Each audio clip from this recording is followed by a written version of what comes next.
Welcome to Hadley Presents. I'm your host, Ricky Enger, inviting you to sit back, relax, and enjoy a conversation with the experts. In this episode, in honor of White Cane Safety Day, guests share stories from rejection to eventual acceptance and pride in using the white cane. White Cane Safety Day happens each year on October 15th. And it was first instituted in 1964, and it was created to really raise awareness among drivers. So if a driver sees a person with a white cane, they know to yield the right of way to that pedestrian. And that's certainly a laudable goal for sure. Since that time, celebrations take place each year, and they still do have that same spirit of raising awareness for the general public. But I think another thing that White Cane Safety Day celebrations do is to allow those who are using a white cane, whether they are brand new to it or they've been using it for quite some time, to be with others like themselves. And it's a chance to just normalize the idea that using a white cane is okay. And that's really what we hope to do with this episode as well. So, hearing from people who may have had some awareness of the cane, but certainly not feeling like it was the right path for them, and how something that typically has such a stigma attached to it can then become a source of pride and independence. First up, we'll hear from Larry. Larry, I know that you were pretty hesitant initially. What ultimately led you to decide, yeah, this cane is pretty cool? And then your family members, what was their role in your journey toward acceptance of the cane? In February of 2016, my retina detached and tore in multiple places. I've had issues with my eyes ever since. And I said, no, I don't need a cane. Those are for blind people. She said, you're really blind in the one eye and you're wearing a Dixie cup because you have no peripheral vision there. And I was like, well, okay, yeah, but I can still see out of the left eye. I was off and on with it for probably about a year. I waffled a lot on that cane thing for a long time before I finally just said, I'm tired of falling. I would use it and I'd walk and I wouldn't fall. I wouldn't use it, on a 5-mile walk and I'd come back and my pants are ripped and, the knees are bleeding somewhere, scrapes on the hands. And my wife would be, what happened? And she's like, no, you really should consider that cane. And I was like, no, I'm not ready for it. And then I took that hike at Red Rock. It was just a 1 mile out and back. And I saw these blobs coming at me, because that's how I see people until you get within probably a foot or two, you're just a blob. And I stepped off the trail. And the only thing I really remember is that I was flat on my back. I know somebody pushed me because I didn't fall. My son was right there and he said, Dad, you stepped off the trail and fell. I got back to the trailhead and I couldn't stop the bleeding on my left knee. I decided from there on, because I'm going to carry this scar on my knee for the rest of my life. I was like, you know what? This is just one of those things I'm going to have to learn, have to carry it with me. And, this is what we're going to have to do. Once I got that all dialed in, I was, I've been good with it ever since. But, like I say, it's just getting used to it. It's adding to your routine, if you will. It's like you hit the door and it's like, okay, car keys, phone, wallet. I got to remember, make sure I have my cane, and I've got a spot right there by the door where the canes are all stacked up, and grab the primary cane and go. What do you wish somebody had said to you before you fell a lot of times that might have sped up your decision to ultimately get a cane? In my case, I'm just bullheaded, so I'm not sure that anything could have been said. Honestly, I don't know. I just had to come to the decision on my own. But I would tell anybody that's waffling on a cane or not. Unfortunately, we're not getting any younger, and it takes a lot longer to heal. All the falls I've taken, I could and should have a couple more broken bones on my record than I have, because I didn't want to carry the cane with me and use it. I was concerned about what other people said, and I realized they can't live my life. I have to live my own, and it's not an easy decision to come to, but once you come to it, it's fine. And I think the big thing with the cane is it's an icebreaker. It's a communication tool.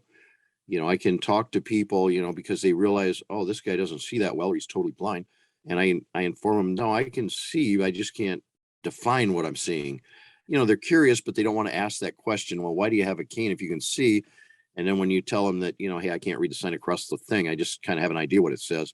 Then they understand, and it's, and they realize that, hey, he can't see below his waist.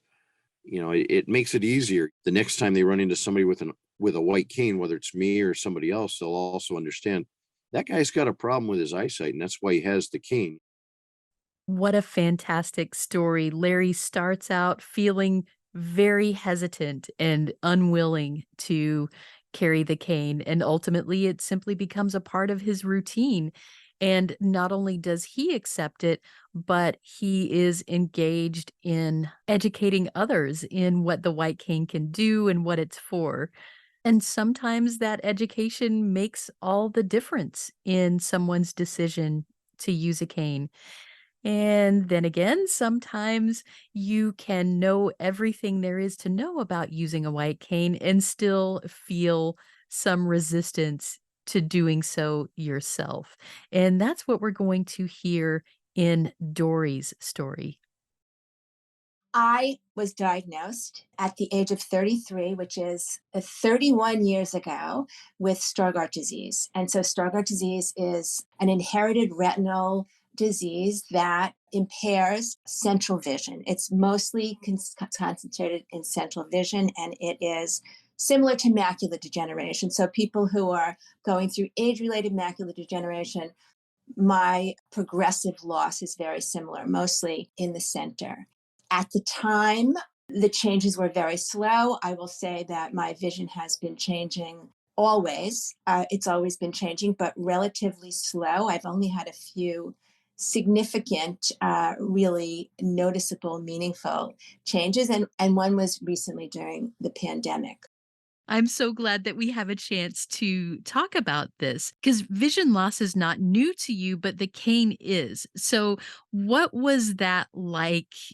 Kind of what drove you to finally make that decision to say, "Well, I think maybe I should try this."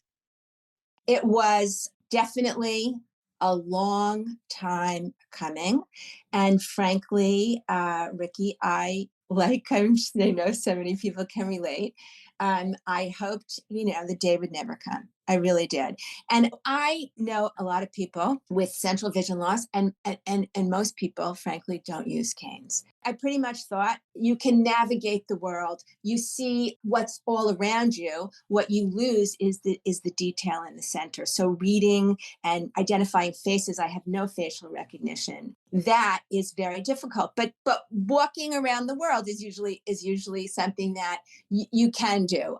Maybe it's not smart to do it without some assistance, but you can do it. So I did it for a very long time and I had no problem. I was encouraged to use the cane, and I was even sometimes, ashamed into why aren't you? And you should be. And it's not smart that you don't. And I thought always, I knew always that I would know when I needed a cane. I knew I would know. And I actually also knew that it would have to do with my not being able to navigate the street safely. So that's what happened. During the pandemic, I noticed everything was weird and changing, and our lives were so different and isolated.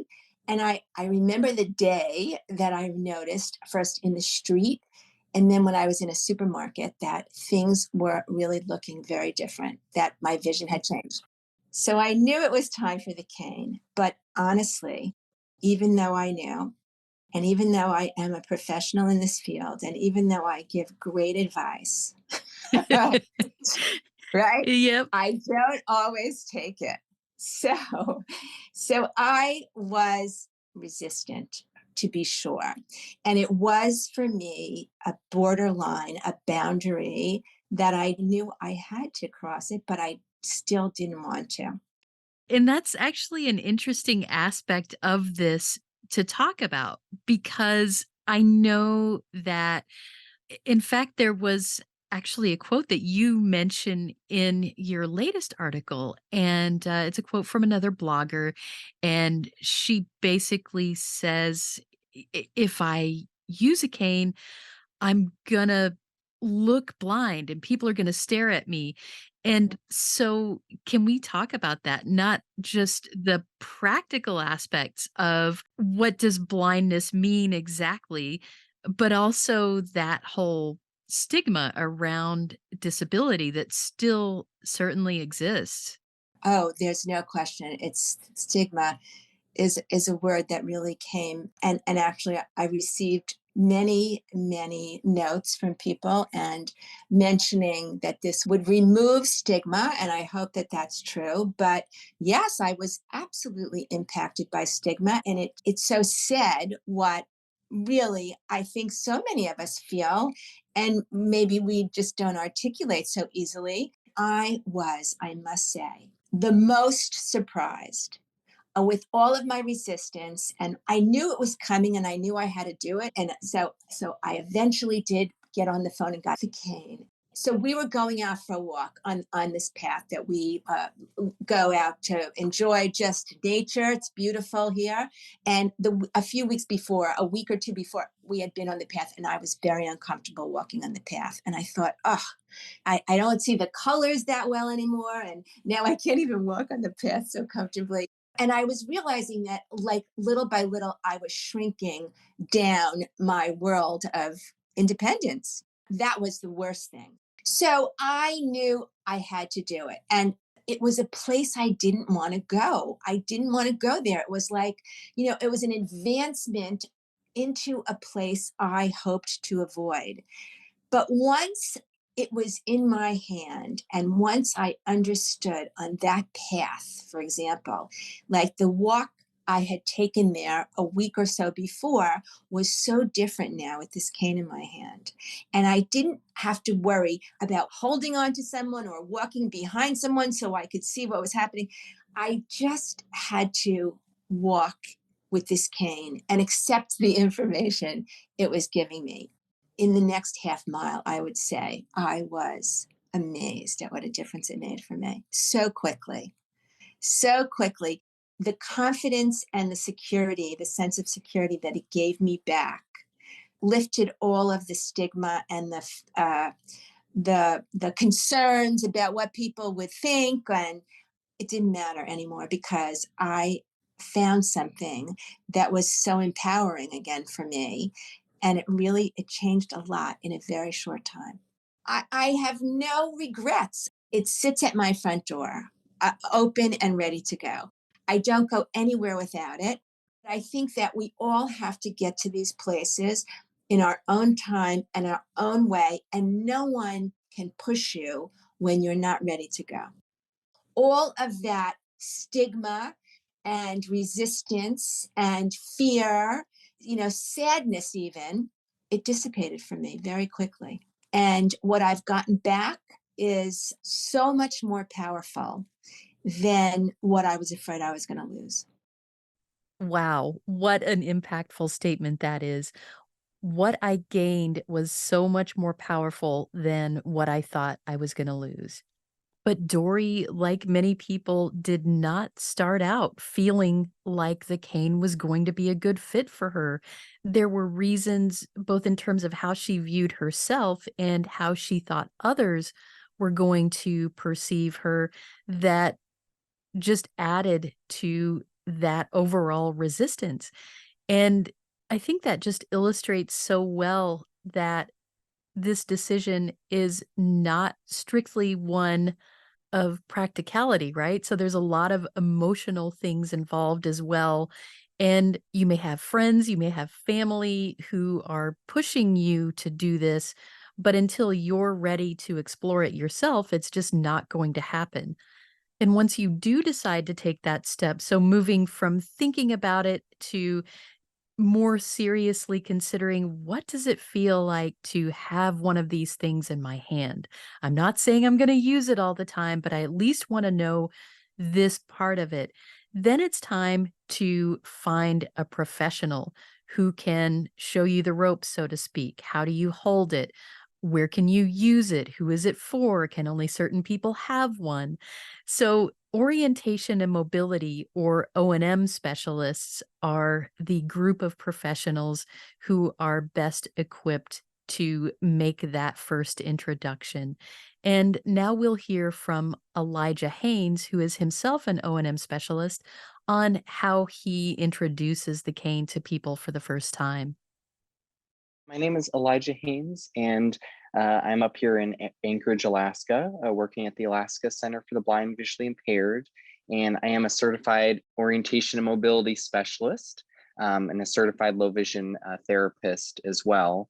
And I do the rural outreach travel here at the center as well. So yeah, enjoying exploring Alaska and getting around and definitely teaching cane travel in all sorts of conditions. Lots of snow sometimes, you can imagine, and here in town as well. Big misconception is that a cane is only for people who have no light perception, right? Or are totally blind, people might say. And not realizing that most cane users have some vision left and a wide variety of vision. Some people might need it just in certain conditions and in certain environments. It can be a useful tool for a lot more people than I think people first initially think when they think of maybe the stereotype of a long white cane. I just try to introduce it in slow steps for people. People initially say they don't want a cane. I at least hand it to them so they can feel it, feel the weight of it. It's always a lot lighter than they think. They can feel the different tips on it, and they can walk a few steps with it. And if they hand it back to me and say, no, thanks, that's all right. At least they've tried it. And so they know a little bit more about it than when they first came to me. I think just that it's normal to be uncertain about it. And if you're worried about the stigma of carrying a cane and what people are going to think, or wondering how exactly you're going to use it, that's all normal. You're not doing it wrong. You're not adjusting badly, or you're not a bad blind person, or whatever it is. That's totally normal to have that dilemma and struggle with that. I think just to realize that, we've, as a society, really, we've stigmatized the cane so much, and other mobility devices, that's a very real thing to grapple with. I would say that if someone's still uncertain about whether they should use a cane they already have, or get a cane, hear more stories. It's not always smooth, but if you talk to more and more people, it starts to normalize cane use. You start to realize, even if you feel like it, you definitely are not the only one that has been in this situation. And learn how other people adjusted. How did they explain to friends and family when they were suddenly walking with a cane? How did they deal with those awkward interactions of passersby on the street? Every cane user has, and I think the more people can learn and listen to those stories, the more they can picture themselves as a successful cane user. That is so well said, Elijah. And it's what we hope to do with this podcast as well. The more we can normalize having a cane, so removing some of that stigma and removing some of that feeling that you're the only person who has ever gone through this trepidation or reluctance to do something that may ultimately work out well for you, it helps to hear from others who have had that very same struggle. If you're listening now and you're thinking that you are ready to learn a bit more about the white cane, Hadley has a forthcoming series of workshops talking about the cane, so stay tuned for that. But in the meantime, you can check out the show notes for some resources on the types of canes there are, the types of tips there are, where you might go to either purchase or receive a cane for free, and how to go about finding an orientation and mobility specialist to get you started. Thank you so much for listening, and we hope you've learned something that makes you feel like celebrating the white cane. Got something to say? Share your thoughts about this episode of Hadley Presents, or make suggestions for future episodes. We'd love to hear from you. Send us an email at podcast@hadleyhelps.org. That's podcast@hadleyhelps.org. Or leave us a message at 847-784-2870. Thanks for listening.